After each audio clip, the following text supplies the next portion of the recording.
Welcome back to the Launch School podcast. Today I am here with Patrick, a current student that is going to talk to us a little bit about his journey. And Patrick's also a spot lead and a smooth start lead, and we're excited to hear about that. Hi, Patrick.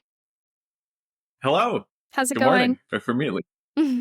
It's going very, very well today. How are you doing? Doing well. Thanks for coming on. Let's maybe start with can you introduce yourself and tell us, I'd love to know where you're at in the curriculum and also what you're doing here at Launch School. Yes. My name is Patrick Moran. I'm in Erie, Pennsylvania, and I'm currently, my subscription is currently paused, but I left off in preparing for the 216 interview. So I just finished 215 and I was starting to prepare when I started my most recent pause, which was a few months ago. So front end of the curriculum, starting to have the end in sight and getting excited about that. And with Launch School, I've been spending a bunch of time recently thinking about or trying to take moments to appreciate how far along I have come from where I started and kind of the things I thought way back at the beginning versus now. And take a moment to just kind of note the journey and, be happy for how much I've learned, even as I look ahead to how much more there is to come. Mm-hmm. Great. So, you're paused right now, which maybe some people listening don't know what that means, but we'll get into that later. How did you find Launch School? What made you want to come to Launch School? Yeah, a few things. The micro answer is a friend who actually is no longer in the program. He ended up doing it for a few months and then deciding to do something else work-wise, so dropped out of the program.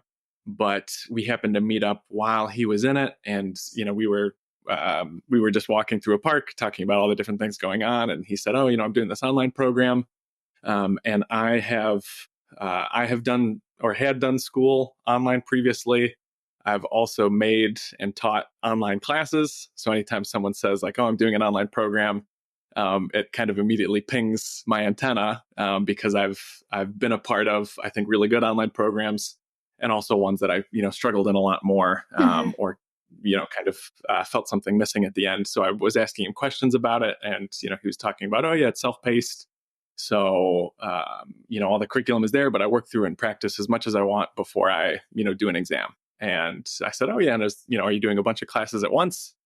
And he said, "No, it's one class at a time, and the focus is very much on totally mastering what's in that class before you move on." And so he talked about the exams and the interviews, and then I asked about costs, and he shared, "Oh yeah, it's $200 a month, whether you study for 200 hours or 20 hours. So it's Mm-hmm. up to you to like put in the time." So just asking him questions about it, I thought to myself, "Oh, this sounds like a really well designed Mm-hmm. program as far as all the things I would want." I would like to not be rushed to work at my own pace. I would like it to be reasonably affordable. He kind of shared all those things, and I just kind of tucked them away in the back of my mind.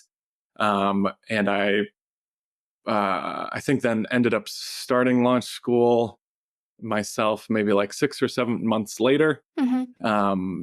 I had in April and May of 2020. So during like peak COVID shutdown, I was furloughed from work and at home and looking for things to do.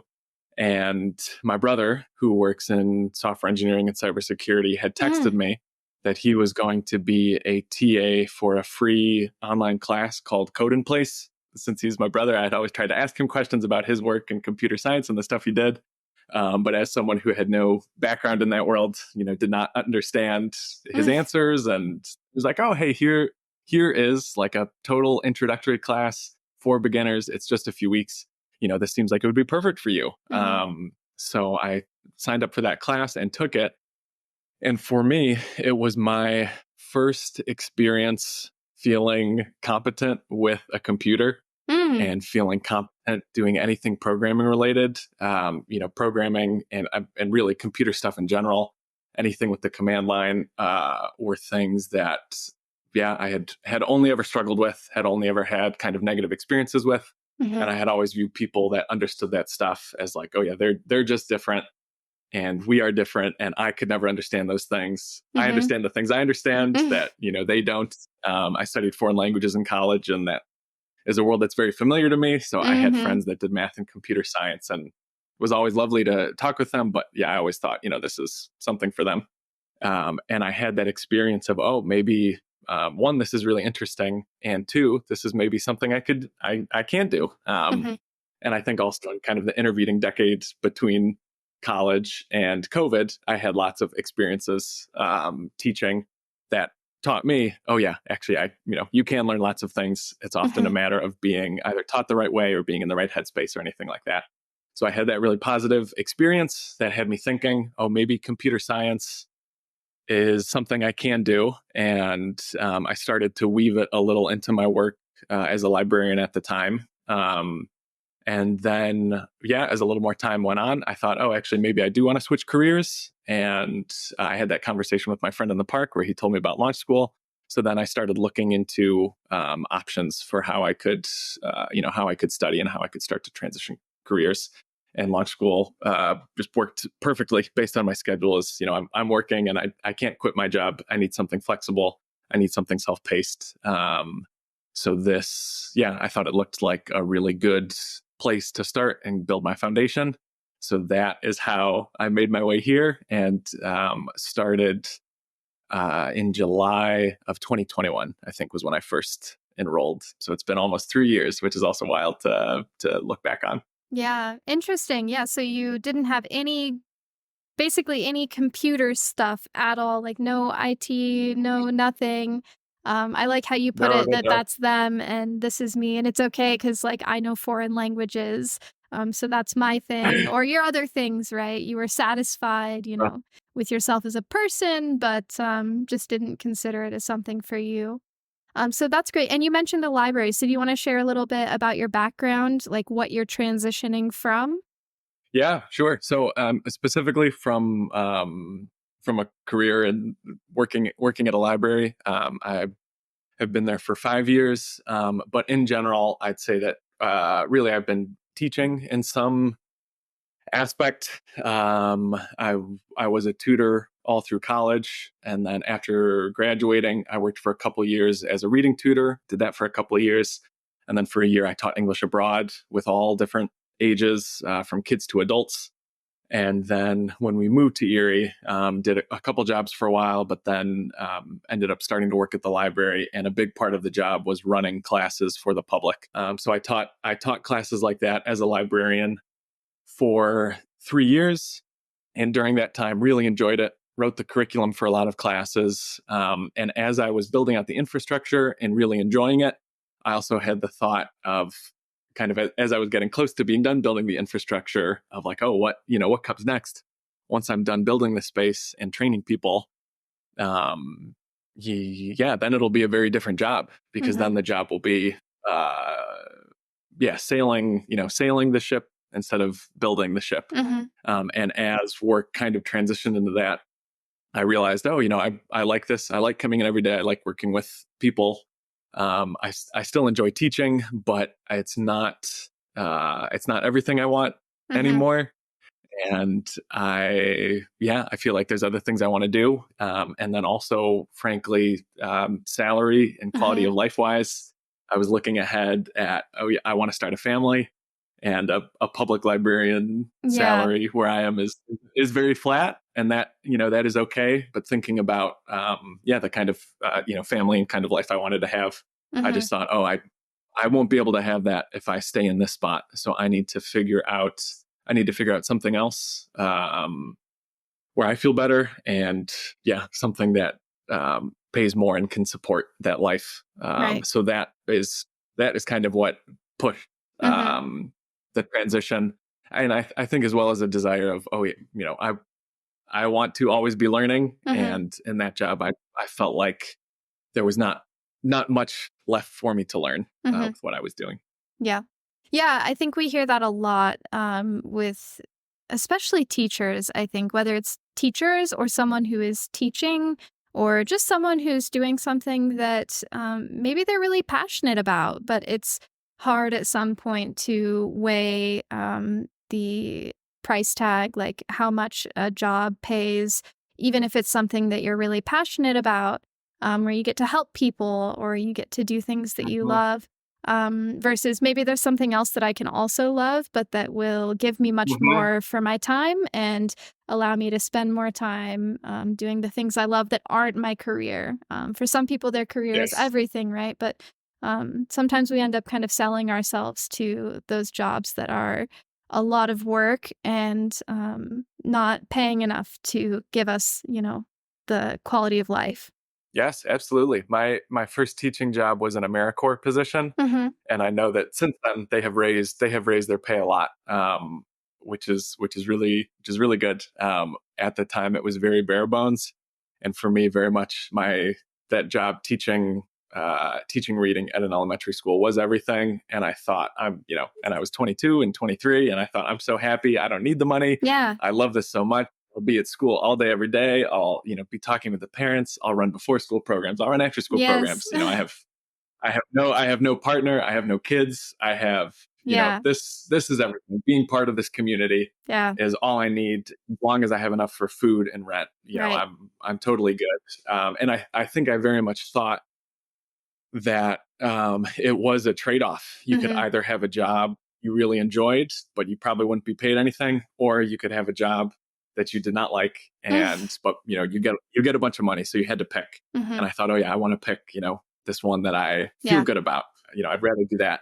And a bunch of people, but my brother specifically, with his career, and it was actually kind of interesting because some of his first software engineering jobs, he struggled in and enjoyed parts of them, but not all of them. So I thought, oh, this is proof. He's in a Mm. job that pays him more, but he's not really that. He's not as happy as I am. So it is a trade off. And then he got his first position that he loved, and he loved the work and found it so interesting, and the people he worked with and the problems they were working on. I just saw a huge change in him, and I thought, oh, well, now he is really happy and he's Mm. getting paid well, and You lost so your maybe it's not a proof. trade off. I lost exactly. Yeah, I lost my proof. I had found my counterexample. And yeah, and I think then also through a few years of teaching, becoming really exhausted Yeah. from that teaching schedule, or at least the way that I was doing it. I know there's not every teacher has that experience, and I think I could have had a lot of healthier boundaries, when I was teaching. But at that time, teaching for a few years and then being so physically exhausted, I had the thought of I cannot do this anymore. It can't continue this way. So more so, the problem is me identifying myself with work, Hmm. and the way that is doing me a disservice. So Hmm. I need to figure something else out. So that at like 24, 25, kickstarted a lot of reflection and thoughts about work and Hmm. things like that. Yeah. I think that resonates with a lot of people. I think a lot of people have experienced that. We're lucky, I think, to have experienced jobs like that we're really passionate about and get to help people, but it's tough. Great. So that's your background a little bit. And now you're in launch school in the front end curriculum and moving forward. So let's talk a little bit about what you do here at launch school. You're a spot lead and a smooth start lead, right? Both of those things. So, can you kind of share with us what that means? What does it mean to be a spot lead and a smooth start lead? Yeah, well, I'll share. So I'm not actively a smooth start lead right now. I Okay. I was for the first group, and have not been since. Okay. So I was part of I guess like the pioneer group figuring it out. And similarly, that kind of to the teaching and to the library work, really enjoyed that because a lot of that first cohort was thinking about, okay, we have new students coming in. They are coming in from all different experience levels. And, here is where the curriculum starts. And we're seeing a lot of students struggle to make that leap to starting the curriculum and feeling good about it. And whether or not they stay in it long term, I think from conversations with students, hearing lots of different struggles, and thinking myself and kind of thinking as a as a team, figuring out what are we going to do in smooth start, thinking that, oh, some of these problems that people are struggling with, they probably shouldn't have to struggle with those, or certainly they shouldn't have to struggle with them by themselves. We could probably help with those things a little to at least address those issues. And then when they get started with the curriculum, if eventually they decide it's not for them, that's great.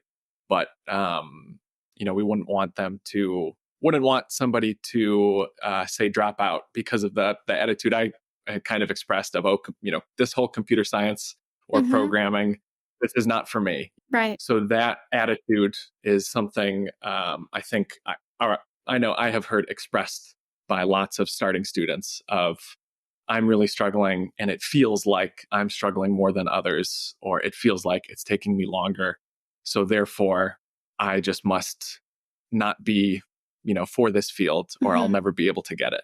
So that attitude or mindset was one example of something that we thought, oh yeah, we could talk about this a little, and we could address it in this Smooth Start program, and hopefully then remove that as a block or a problem for new students coming in, or at the very least support them while they still have those feelings, but they can get some other input of saying that those feelings are normal. Mhm. And it takes a different amount of time for everybody, and there are lots of students who have come from non programming backgrounds and been successful. It just looks different, and provide all that support.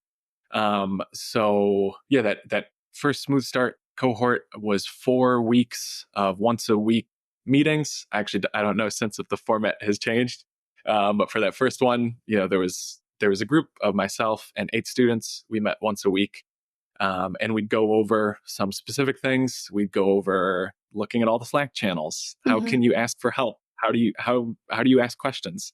What kind of questions do you ask in Slack versus in a lesson forum? Over a specific lesson, and then would also have some time just to kind of talk and chat and check in, and then throughout the week, on Slack, just kind of texting and writing with each other and checking in. So that's what it was. That's what it was for me, and that's what it was like being a lead, just trying to Mhm. help support people as they start, and make explicit a lot of things that maybe were implicit or maybe weren't totally clear. Mhm. Yeah, and I think just hearing from someone who has their footing, right? So you're a smooth start lead, and at that point, you've been through several courses successfully.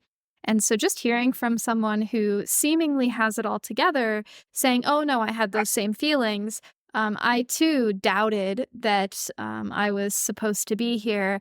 I think that does a lot Hmm. to smooth nerves and, you Hmm. know, just say it out loud that like almost everyone goes through this. I'm not sure that anyone goes through launch school without experiencing that kind of wave of emotions at the beginning, and then as we were talking about earlier, it just kind of starts to mellow out and you don't get those huge emotional like I'm stupid, you don't feel that so much anymore, which is a great relief.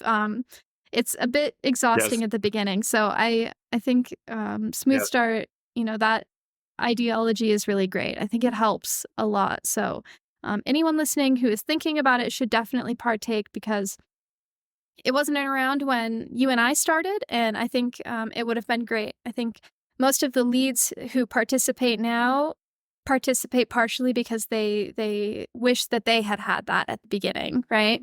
Yeah. Yeah. Oh my gosh. Absolutely. I had, and I imagine we'll talk about it in a bit, but I didn't have kind of like a similar experience until I think maybe the first spot session I ever attended. Mhm, And up until that point, I had been studying on my own, and then attended a spot session, and it was the spot lead who kind of covered a lot of same ideas of, it's okay that we're all here with different questions and different ability levels. And, any question you have is an okay question. There are no stupid questions. You're at the very beginning, and kind of gave like that whole spiel, as well as her demeanor leading the session was so calm and so reassuring and so kind. yeah. So having that first spot session of the lead saying that, and then I think I or someone else, and I mean this, I had this feeling for many of the first sessions that I attended. I'd somebody would say something, and I'd stop and ask. I'd be like, you just said this word. What does that mean? Or what are you talking about? Mhm. which to me, as I'm saying it, I'm like, oh, this is a stupid question because this is a word that seemingly everybody else understands. So then instead, for the reaction to be, oh, yeah, that word means this, or, oh, sorry, yeah, this line of code, here's what's happening. Let's look at that method just by itself and see what it does. Does that make Mhm. sense to you? Do you have any follow up questions? To then start having that experience of, oh, this is what happens when I ask questions. Um, I think that that is the real rubber meeting the road of Mhm. you can say a bunch of things about it's okay to come from a different background and it's okay to ask anything. But until you have the experience of being in that state of confusion and being supported or not being like talked down to or dismissed, it doesn't start to feel real until you start having those experiences. Mhm. And once you start having them, I think it helps a lot. And yeah, like you're saying, then all those emotional ups and downs at the beginning of the curriculum then smooth out because then you're like, oh yeah, I can ask anything, and I don't Mhm. understand this thing. That's okay. I'll get back to it later. And you're just so Mhm. much less time and energy gets tied up with those like emotional reactions and Yeah. struggles. Yeah, the more times that you are 100% convinced that you'll never be able to understand something, and then a few days later totally understand it or like be very much on your way, Mhm. when that starts to happen like 10, 15 times, you eventually start to trust. You're like, okay, even if this thing Yeah, feels really overwhelming, high likelihood that I'll be able to understand it. yeah, yeah. It's like the constant counter proofs. Mhm. Let's talk about being a spot lead because you've mentioned it, but what does that entail? It's different. Smooth Start is a little bit more like the showing the ropes and like maybe a little bit of that like emotional support over the very overwhelming start to the launch school curriculum. Mhm, But being a spot lead is mhm. totally different. Can you talk about what that is? Yeah. So spot sessions are completely volunteer run study sessions by fellow students. So not official launch school staff. Hmm. There is a little bit of, I think, launch school staff support, but in supervision. But for the most part, it is students saying, hey, I took this course and I'm happy to lead a session for an hour or an hour and a half for students who are currently in this class who have questions, and we can go over concepts. And you'd have to ask some of the people I think who were involved when it first started. But I guess I always thought of it, or my understanding was how it started was that you have all these people in this online program together. And, ostensibly you can reach out to someone on Slack and study together. But in that situation, the onus is entirely on every individual student to Right. reach out to someone else for every possible connection. And some people find that very easy and are able to do that. Some people find that challenging. But no matter what, that is certainly takes time and effort. So yeah, my understanding is it started as like, oh yeah, we could just have a kind of centralized place for people who are willing to run these sessions, and then you have a spot for students who are currently in those classes to say, oh yeah, I could use help with this class. I'd love to attend a session. So there are these study sessions for every course possible on any given week. You can post in the like the link or the thread for that class and say the times you're available. And then on the end of people who volunteered to be spot leads, we look at the times, and between us all, we try to cover every time or all the times that students said they were available, Hmm. so that sessions can be run. And yeah, so I guess that is kind of logistically, Hmm. how it runs. But as far as the sessions themselves, when I run a session, my focus is mostly on the other students who are there, and first introducing ourselves and all getting to know each other because we are all fellow students. I am not some magical teacher who knows Hmm. everything and is about to lecture for an hour. So I open sessions just by asking, and I think a lot of people do, just asking, what do you want to talk about today? And it'll run the gamut from students saying, yeah, there's this one line of code that I have looked at for hours, and I don't know what's going on. And I've read the docs, I've read an explanation, and I just don't understand. Can we talk through it? To hey, here's a big conceptual question. I just don't understand object oriented programming. I don't know what that is, or I don't know what recursion is. And it was mentioned in the Introduction to Programming book. Hmm. and I don't understand it all. Can we talk about that? And can you give me some examples of it? And in code. And can you tell me when it's used in the real world? Because why do I even have to know this? Mm. So questions, and lots of questions about how do I prepare for the exams? How do I get ready for interviews? What should I expect? The whole gamut of the very, very micro, like an individual piece of code, to larger questions around what is going on and what is happening in this class, and Mm-hmm. what do I do? And then I just try to, as the lead, I try to take all the questions and start moving through them. But ideally, instead of me answering them, I'll first open it up to the other students and say, yeah, so and so asked about the MAP method and how it works. Does somebody else who's getting ready for the exam want to try and answer that and maybe give an example? So, as much as possible, I try for the sessions to be, and they end up being, all of us teaching each other and asking questions of each other, and stopping someone if they're explaining but we don't know what's going on, and saying, oh, hey, actually, can you pause there and can we just talk about what you've talked about so far? And really to foster just that environment of, we are all in this together, and it is okay to ask for help. It's okay to not understand things. We're both hopefully answering people's questions that came to the study sessions with questions, as well as giving everyone an opportunity to try talking out loud Mm-hmm. or try coding in front of others, because those are, no matter the level, those are things that are hard. And for most people are new. They haven't had to teach a programming concept before. They Mm-hmm. haven't had to code live in front of somebody else before. So I think also the more practice you can get with that is great. And it doesn't always have to be in a simulated interview. It can just be in responding to somebody else's questions, especially in an environment where if your explanation, for whatever reason, maybe falls flat, or the person says, I don't understand, either myself as the spot lead or another student are then able to kind of jump in and say, okay, yeah, here's another explanation. So yeah, a different environment as well from one-on-one study sessions, where not only do you have to set them up, but you also have to set the structure, and you also have to fully be able to advocate for yourself and ask things. And it can be frustrating if you're struggling to maybe communicate with the other person, especially if you haven't done a lot of sessions like that before, which I think is the case for a lot of beginning students. Mm-hmm.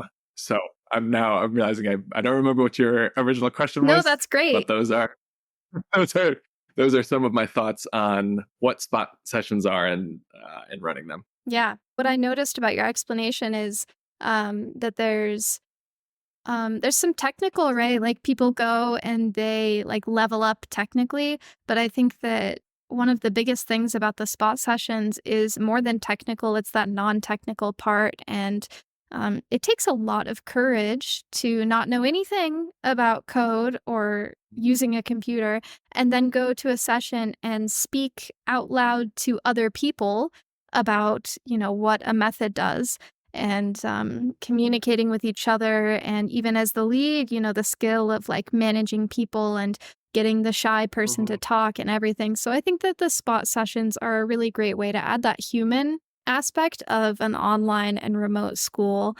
Yeah, yeah. I thought of a bunch of things, but yeah, the isolation, that for me was a big one. When we talk about pausing, the first time I started the curriculum, I studied for 3 months by myself. I didn't attend any sessions, and that led to pausing in the first place and kind of reevaluating. What am I doing? This is clearly not working. But then when I started again, I think I started studying in October, and I don't think it was until maybe late November or even late December that I attended a spot session, or it might have been one of the TA led sessions. So there was still like a month and a half where I was ramping up, and I was saying to myself, I'm not ready to attend a study session yet, because I don't have anything worth Mm, saying or worth asking. I need to study more and prepare more. And to some extent, that was, maybe true of like, oh yeah, I'm getting in the swing of studying again. Let me make sure I've actually, I'm reading and, doing the exercises before I show up. But I think there was also a sense of, yeah, I'm nervous to attend. I'm nervous to be around other people. I'm nervous to, feel stupid or whatever. And yeah, and then attending and not yeah, that sense of, oh, I am not alone. I am not Mhm. the only person studying these things, in a room for hours a day. All these other people are doing it too. And oh my Mhm. gosh, they have similar questions to questions that I have. So I'm not alone in that either with the things I'm struggling with and not understanding. So I think once I attended that first one, it like shattered the illusion or like totally broke through the like, oh yeah, I'm studying alone and maybe I'll ask for help, but this is definitely something that I have to do alone to like, oh no, we can all be moving through that together and supporting each other. And I jump back to the spot sessions. There are a lot of people who attend, so students in the course, and when we do our introduction go around of what questions do you have for today, there's almost always one or two people who say one of two things. They say, I just started this course, so I haven't actually done any lessons yet.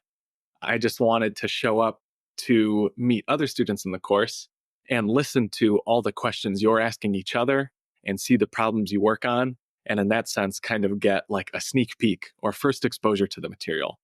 Or kind of a similar version, but oh yeah, I'm getting ready for the exam or I'm, halfway through the course. I actually don't have any questions today. Everything has made sense so far, but I'm really interested to hear what other people are working on and practicing Mhm. because I think that'll give me ideas. Yeah. And then yeah, and then even if they stay, and that has been me sometimes as well, attending sessions as a student, just listening to other people and hearing the questions they have. And so often thinking, oh, that's something I never thought about. That's a really Mhm. good question. Oh, now I'm going to think about that. Or seeing alternate explanations or examples I hadn't looked at before. Yeah. So even showing up with nothing but yourself and a willingness to listen and Mhm. potentially ask questions is really nice. And I also find it the easiest way to meet other students, whether as a lead or as a student attending. Mhm. Most of the people I study with on any kind of regular basis, we met in a spot session at some Yeah. point, where Right. they were the lead and I was the student, or we were both students, or I was the lead, or whatever. Or even some people now where we're both leads and we've never been in a session together, but we know each other through that. So then it feel comfortable saying like, oh yeah, hey, Right. can I practice going through this concept with you? And then if you have something you want to go over with me, we can go over with it. So yeah, spot sessions is just that first breakthrough in so many different ways. Right. Yeah, it's just Yeah. been really great. I think the kind of like moral there as we leave the talk of spot sessions is that if you think you don't know anything and have nothing to contribute, you should still go because it's great Mhm, exposure. And if you think mhm, you know all of it and have a really good understanding, you should go because saying things out loud to other people and hearing other people is a great way to like crack open the things that you thought you understood and you realize that you don't mhm, quite have them to the depth that you thought you did. It's a lot easier to look at a problem or a question and think, I understand that, than it is to mhm. talk about it in a group with people. So, spot sessions are for everyone. Everyone should go. I always tell people to go to the spot sessions as soon as you get into a course and all the way up to the end. They're great. I know JD, who is one of the Yeah. moderators, would be grumpy with me if I did not say and make a point to say that anyone can be a spot lead. So there is no like you don't get selected. Nobody reaches out to you. It really is open to all students. The second you have passed 109, you are ready to be a lead for that class, even if Hmm. you don't feel like it. And on the spot channel, you can reach out to the two moderators and say, hey, I'd love to be a lead. They do like a quick training with you where they just talk to you about it. But since again, in a spot session, you are not a lecturer, you are not a teacher, Hmm. you're not officially kind of responsible for being perfect. You just have to be there and Right. facilitate questions and do your best. There is not much training in that sense. And yeah, I just wanted to make a point to say that because it's still even recently I've led sessions and at the end someone has been like, wow, like you're a spot lead, that's so cool, I wish I could do that. And I'm like, oh, you can. You don't have to wish, you You can do it can. today. Yeah, Yeah, you exactly. can get started. And then on the side of being a spot lead, we also had a running joke that as a lead, you end up learning more than Yes. all the students. So we had a joke that we really need to rebrand the program as like, are you an advanced launch school student who's struggling to remember the fundamentals from the early courses? Lead a spot session where eager, enthusiastic students at that point in the curriculum will reteach you all the things you've forgotten. Because I know we all Exactly. have the experience. Yeah, of you run a session and people ask questions and they have examples and you go, oh man, I don't even remember that, or I Mhm. haven't thought about that, or just, oh, it's so good to talk about this again. So as a student, I find it is the best tool for spaced repetition Mhm. to constantly be cycling back through earlier material. It's great continuing practice for being able to speak and answer technical questions. As well as meeting other students and all those things, as far as kind of like what do I get out of it at a very concrete level. It is all really really really good practice, Mhm. and really great review, kind of as you go through. Mhm. So those two things, Yeah. anyone can be a lead. Yeah. Yeah, and, even I feel like we could talk about the spot all day, but sometimes I'll suggest to the people who feel like they shouldn't be leads the most that they should, people who have low Hmm. confidence but are doing well, I always suggest that they go and be leads because it's a great way to, reframe those ideas you have about yourself and what you can contribute. Hmm. Um, Hmm. yeah. Okay, Yeah. let's move on from the spot before we end up here for too long. Let's talk about you pausing your subscription because you've mentioned it a few times now. And first, can you just say Hmm. what it is? And also just talk about your journey with it because a lot of students, I think they fear very much starting the core curriculum because they are afraid that they can't uphold that like linear trajectory um, that they really want to. And you kind of have this different take on it, and that it's okay to not take such a linear approach. So, can you tell us what does it mean to pause your subscription or take a pause in the curriculum, and also what it does for you, why you do it, and how it works for you? Yeah, absolutely. I've paused. I'm on pause number 3 right now. Mm. So magic number 3. But it is simply saying, I'm uh, don't don't charge me any more money again. I'm pausing. So whatever I have paid for this month becomes a credit for whenever you unpause and start learning again. All the curriculum and lessons then get closed off, just like if you were not a subscribed student, so you can't see anything. It is like it is. I guess it's like returning to the space of I'm not actively a student. I still think of myself as part of this program, but I'm not actively paying right now, and I'm probably not actively studying for whatever reason. And in my case, the few times I've paused, there have kind of been two different reasons. Um, would you say that that's a correct description of Yeah, what pausing law school absolutely. is? It's Okay. it's it's flexibility, right? Yeah. Yeah, but flexibility. You're not, when the next 6th of the month comes up again, your credit card is not going to be charged because you have paused. Hmm. But in that time, you can't look at anything. So the first time I paused, I started. I had started launch school in July of 2021.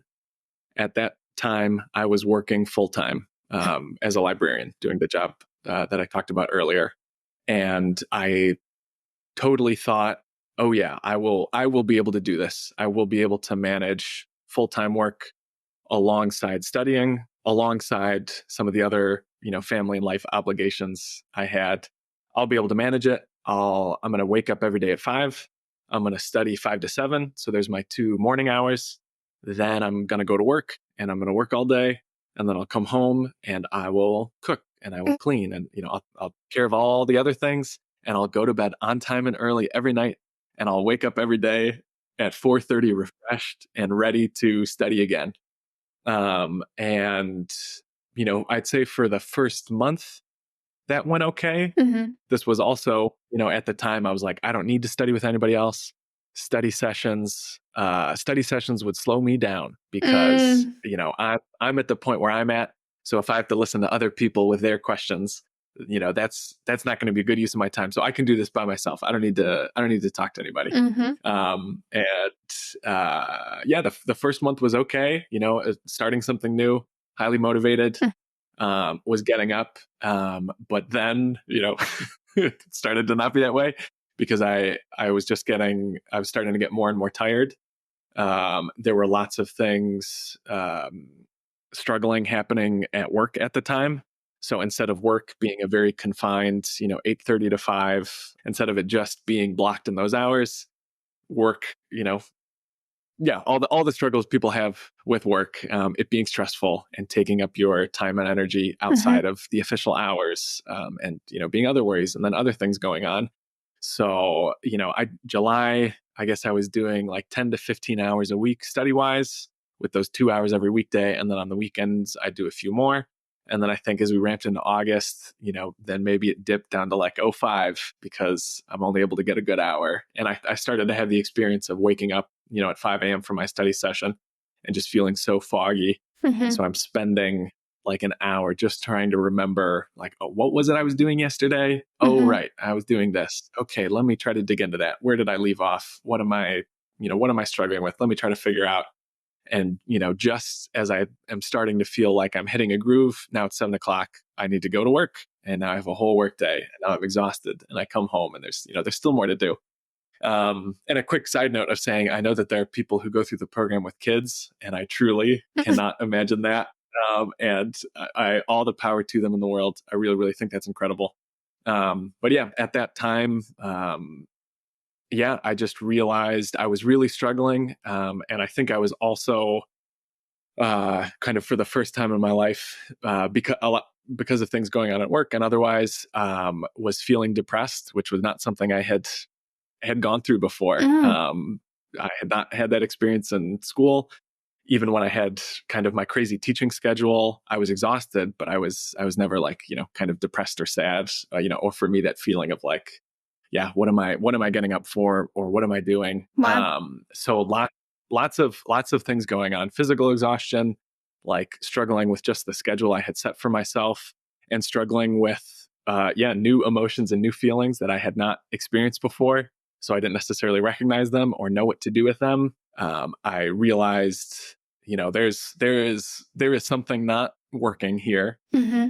I right now cannot identify exactly what it is. I know it's some mix of how I'm feeling and work, and also, yeah, my like attitudes around learning. Mm-hmm. Because some of the things we talked about earlier that a lot of new students experience, I was also experiencing of, oh, this is really hard.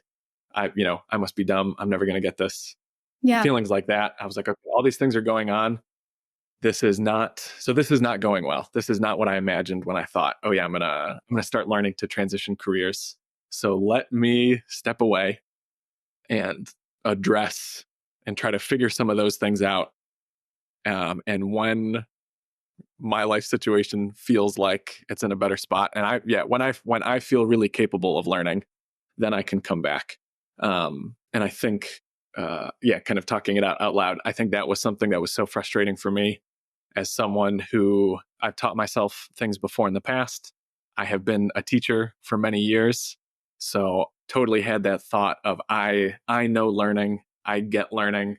So yeah, that part of it will not be an issue. Mm-hmm. And to then struggle so much with trying to kind of teach myself something, and in this program, struggling with that was like the big flashing signal of like, oh, something is wrong. Mm-hmm.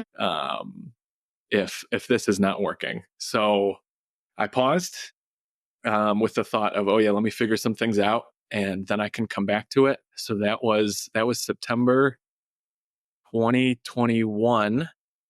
And I thought a few things. I thought, I really don't think I can study tired. So I need to figure out a schedule where I'm not so tired. Um, Clearly studying alongside full-time work is not working anymore. And something that was strange, I had done a whole master's online Mm. while working full-time.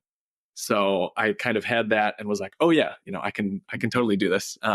And I think part of the struggle was that launch school was a lot harder Oh, than wow. the online masters. And what I studied was very much kind of in my wheelhouse. Yeah. Whereas, yeah, programming is this whole new thing. And when you're starting something new, and I had the feeling of every single brick, I felt like I did not understand it all. Mhm. So then, reading a lesson and being like, okay, I have read this, but I don't understand this. Let me read the next one. Maybe it'll make sense. Read the next one. Still don't understand it.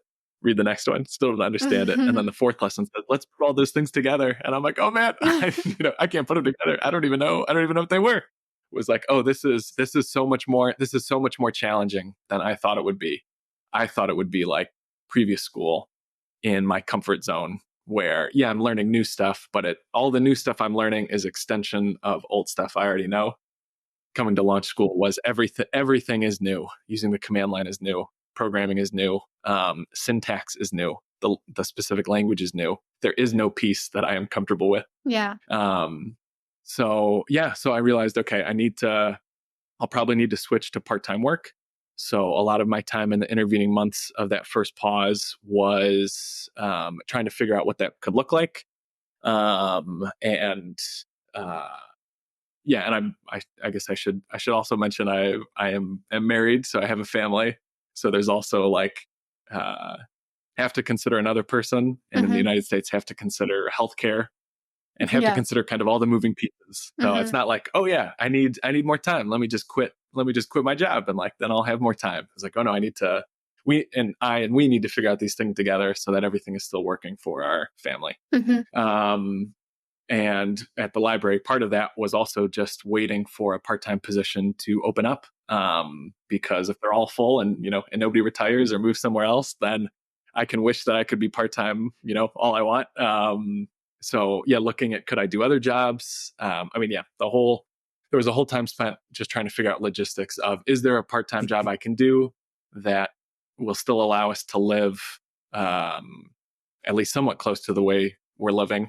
We trimmed back the budget a lot when I switched to part-time. Mhm. But can we find something close to that? That was one big concern. And then the other was all the very personal stuff of, oh yeah, I'm feeling depressed. I'm feeling this way I have never felt before. I need to figure that out. So I started therapy for the first time. I did lots of reading. I was doing lots of talking to people. Um, so figuring that out and getting to a place where either I felt better or I still feel these things, but I can manage them or I understand them. So that whole process was a little over a year because I think then it was October 2022 was Mhm. when I switched to part time and restarted my subscription. Yeah, so that first one was a bit of a, like, almost a false start maybe. You weren't studying the same Yeah. way that you are now. You Yeah. weren't Oh my gosh. spending the same amount of time, so, in a sense, that can be comforting to people to know that you can have a false start. You can Mhm. try it and then see what it entails and realize, like, what you need to do and what you need to figure out to do it, and then start again. You don't necessarily Mhm. start over, you might need to, depending on what you've retained. But that first one was a bit of a false start, but I assume that um, the second one and the one now are more of, like, breaks necessarily than, like, a not so much of a false start, but, like, you're not trying to change the way you're studying, but you're just taking a break for, personal whatever reasons, family or, that type of thing. Is that right? Yeah, that's mostly I'd say yeah, mine or the most recent two were I guess that in a way, but it was also having yeah, like a much larger event and some family crises. We had a lot of illness Mhm. in the last year that was very, very, very challenging. I had an injury. I had like a really weird one out of nowhere. So I was in a lot of pain. So those things, it was like, oh yeah, I have my study plan set up, but now I have new family obligations because of what we're dealing with and because of what's going on that I did not before.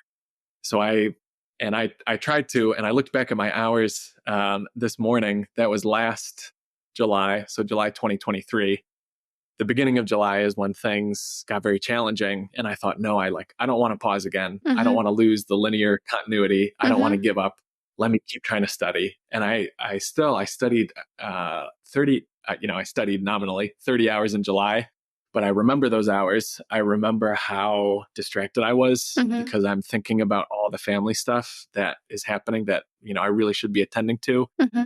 So even though I was still getting some time in, I think it since I hadn't yet had that experience of like, oh, big life event, I was not able to recognize the things are different than they were before paradigm that Mm-hmm. mean that something should change in my approach. So then I paused at the end of July and took August and September to, yeah, fully attend to those things. And yeah, it was very open ended because it was like, oh, if they may stabilize soon, in which case I can maybe resume my old schedule, or maybe they don't stabilize and maybe I'm taking care of these things for a while, and that's Mm-hmm. totally okay too. These are things that are out of my control. In my control in the sense that I guess I'm choosing to respond to them the way I am choosing because I want to be involved with, helping in these Mm-hmm. situations and kind of being part of the solution. I don't want to say, no, that's your problem. I'm going to be over here studying. Mm-hmm. Um, but yeah, so a first pause of like, oh yeah, things are different. I have a Right. new obligation in this configuration I have set up, and that obligation totally swamps out my study time. Mm-hmm. It also swamps out a bunch of my work time. But then once things kind of health wise stabilized, I resumed studying again in October and November and December. And then in January is when I had just like this, what to me feels like a freak knee injury. I was playing in a winter frisbee league, and I had played all the weeks and everything was great. And I played the last week and I felt great. And then I woke up the next day after the last day of league, and my knee was like a grapefruit, and I couldn't bend it and I couldn't step on it, and it was like sharp, like the pain Wow. that blocks out everything, Mm-hmm. and it's so hard to think about stuff. So similarly, I tried to study for a while Mm-hmm. because again, I was like, I don't want to quit, I You're don't like, want to I'm stop. sitting But then this anyways. yeah, exactly. Yeah, that was also, it's like, oh, I'm sitting at home because I'm hurt. Of course I should be studying. But I think because of the experience from the previous summer, I had the recognition of like, oh yeah, again, this is um this is different. This is an intense injury. I'm in a lot of pain. I'm struggling to focus. I've now seen the doctor and I've been given like a rehab schedule, and it will take a lot of time. And then also for me, I was like, oh, I'm also kind of ahead in the curriculum where I thought I would be. So yeah, it's okay. I can step away and Yeah. try to rehab and not be in pain anymore and come back. So yeah, so maybe like a crisis of some kind, or even Mm-hmm. just anything that upends the way that you have set things up, and recognizing, yeah, oh yeah, the plan I had for whatever reason now it's different. Let me pause while I figure it out, or Right. before I come back. Yeah. Yeah, I mean, I think that it's a shame sometimes when people join a flexible program that has all of these benefits of being self-paced and flexible. And I mean, goodness, you can pause your subscription, but then they stress themselves out so much by creating these self-imposed deadlines.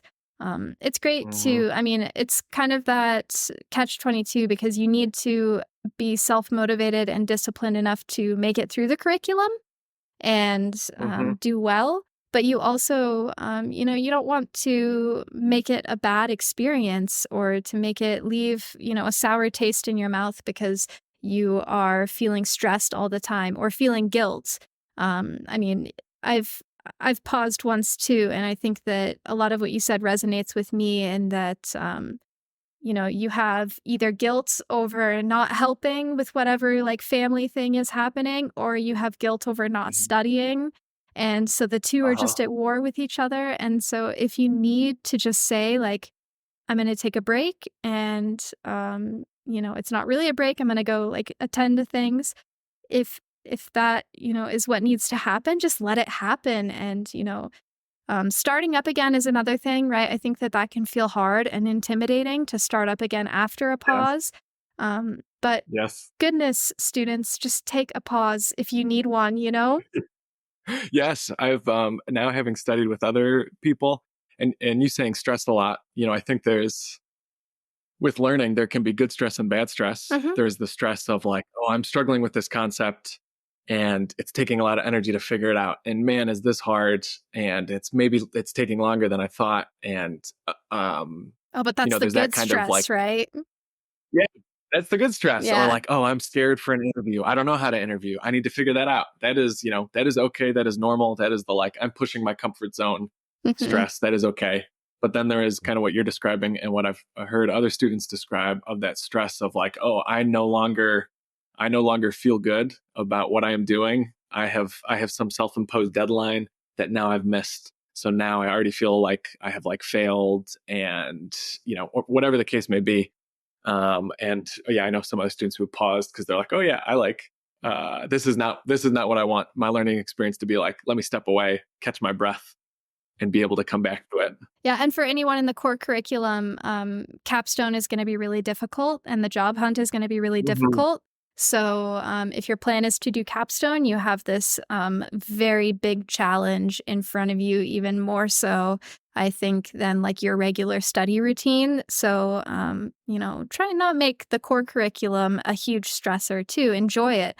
A lot of capstone grads reflect on the core curriculum being an opportunity to immerse Mhm. yourself and just a great experience, so try and enjoy your time too, right?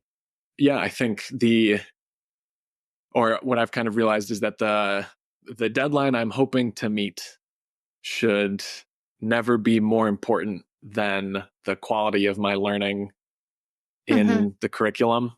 So I can certainly look and think, oh, yeah, I hope I make this deadline based on how fast I'm studying.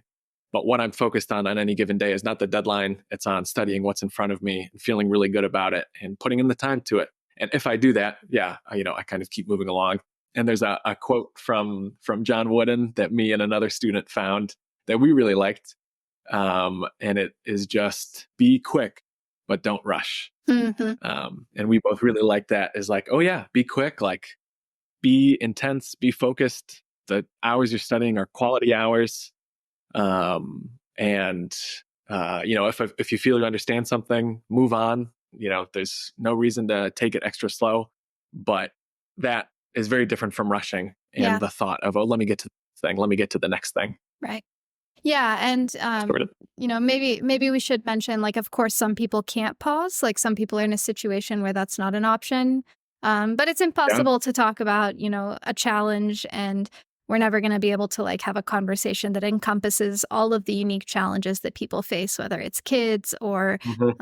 that, launch school is it and they need to get a job or, Hmm. working full-time or not working at all or part-time or whatever it is.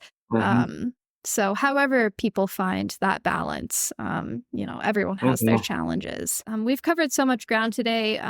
We've been here for a while, so I think that's a good point to wrap it up, to leave it on that note. Thank you so much, Patrick. I can't wait to see where you go. I'm excited to see when your Slack name goes back to, your course and not paused. I hope that your injury is rehabbed to 100% very Hmm. soon. And yeah, thank you so much for sharing. Yeah, thank you so much for having me and for all the things you do. And yeah, thank you for your code reviews in the past and all the feedback on exams and everything. It is also helpful. And yeah, such a joy, Awesome. such a joy to work with you. So thank you so much. Great. All right. Thanks, Patrick. Bye. Bye.